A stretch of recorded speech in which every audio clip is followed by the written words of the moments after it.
During World War II, when global food supplies were stretched thin, people turned to something old to save their soil and their harvests. They reached for grains that had already been trusted for thousands of years: millet, amaranth, and sorghum. These weren't just food crops, they were survival crops, chosen because they could grow in the worst conditions and still leave the soil healthier than before. Now imagine standing in a garden bed that's cracked, pale, and lifeless. Modern fertilizer might give you a quick green burst, but by the next season the soil is weaker again.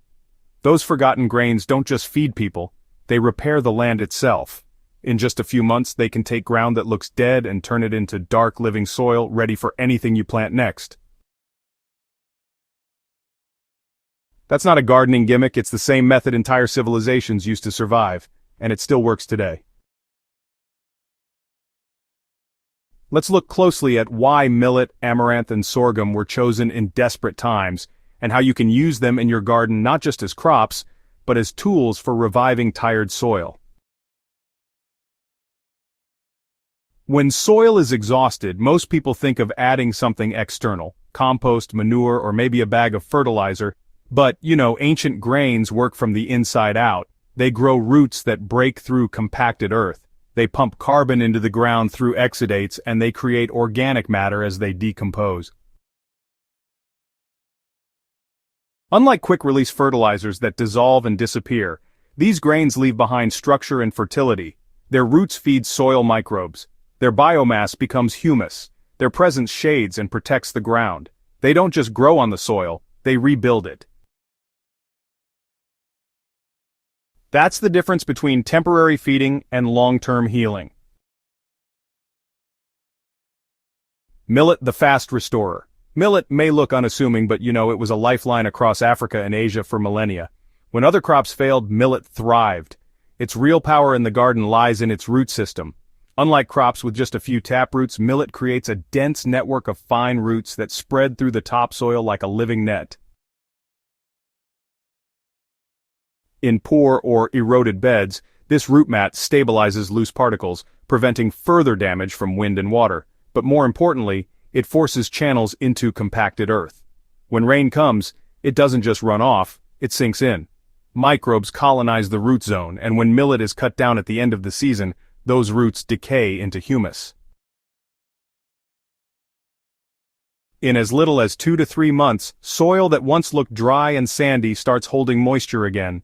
By the time you're ready to plant vegetables, the ground feels spongier, darker, and alive. Millet is the grain you choose when you want fast results. Amaranth, the nutrient lifter. Amaranth isn't just another old grain, it was sacred to the Aztecs because it fed both body and land. Its roots behave differently than millet. They don't just spread, they reach down and mine nutrients from deeper soil layers that your vegetables will never touch. If you've ever tested your soil and seen low phosphorus or calcium, chances are those minerals exist deeper in the profile, out of reach. Amaranth pulls them up. Those nutrients are stored in the leaves and stalks. When the crop is cut down and left on the soil surface, it essentially recycles fertility, depositing deep-mined minerals where your next plants can use them. It also produces a massive amount of leafy biomass, which decomposes quickly into organic matter. Gardeners who struggle with pale, low-nutrient soils see a dramatic improvement after one cycle of amaranth. It's like a natural fertilizer factory that never needed a bag or a label. Sorghum, the deep healer. Sorghum is the toughest of the three. Where millet and amaranth work fast, sorghum takes its time, but what it does is profound. Its roots dive several feet down, breaking up hardpan layers that stop other crops cold. It's one of the few plants that can reclaim land so dry and compacted that little else survives. Above ground, sorghum grows tall and dense, shading the soil. That canopy prevents moisture loss and keeps ground temperatures lower in the peak of summer. When cut and dropped, sorghum stalks break down slowly, providing a steady supply of organic matter across months rather than weeks.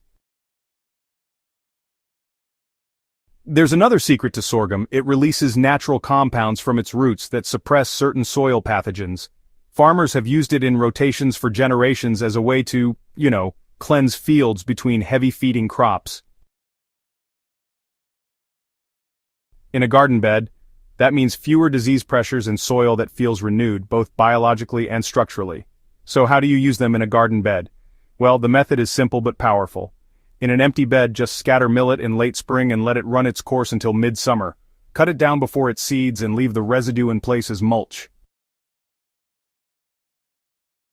Follow that with amaranth, which builds on the improved structure and adds its deep-mine nutrients to the mix. Then, if you want a long-term builder, put in sorghum for the late summer into fall.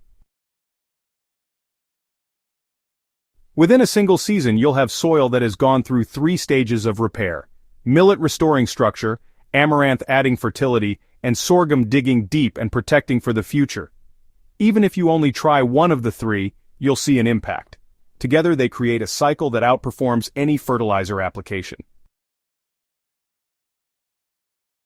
As these grains grow, their roots exude sugars, amino acids, and organic acids into the rhizosphere. Those exudates feed bacteria and fungi, which in turn mobilize nutrients and build soil aggregates. Worms follow the root channels, leaving behind castings rich in nitrogen and enzymes. When the plants die or are cut down, decomposition locks carbon into the soil. What started as dead, pale dirt becomes a living system with structure, moisture retention, and fertility. This is why these ancient grains remain unmatched. They don't just deliver nutrients, they transform the ecosystem underground. Why gardeners should return to ancient grains? For modern gardeners, the message is clear. Fertilizer may green up a tomato plant quickly, but it does nothing to heal compacted soil, restore microbial life, or increase long-term fertility. Ancient grains do all 3 at once. They are inexpensive, resilient, and adaptable to poor conditions. They don't just give you something to harvest, they leave behind better soil for the crops that come after. And that's the definition of sustainable gardening, leaving the ground richer than you found it. The forgotten grains of millet, amaranth, and sorghum prove that soil revival doesn't have to come from a store shelf. These plants have been repairing the earth for thousands of years, in civilizations that thrived without chemical fertilizers. If you give even one of them a chance in your garden, you'll see why they're still unmatched today. Dead soil doesn't need a quick fix. It needs a partner plant that works beneath the surface. These ancient grains are that partner. And once you see your soil turn darker, softer, and more alive in just a season, you'll understand why generations of farmers swore by them. If this guide gave you insight into how to heal your soil naturally, don't forget to subscribe to Hydrohaven for more deep gardening wisdom. Share this with another grower who's struggling with poor soil. Because sometimes the best way forward is hidden in the seeds of the past.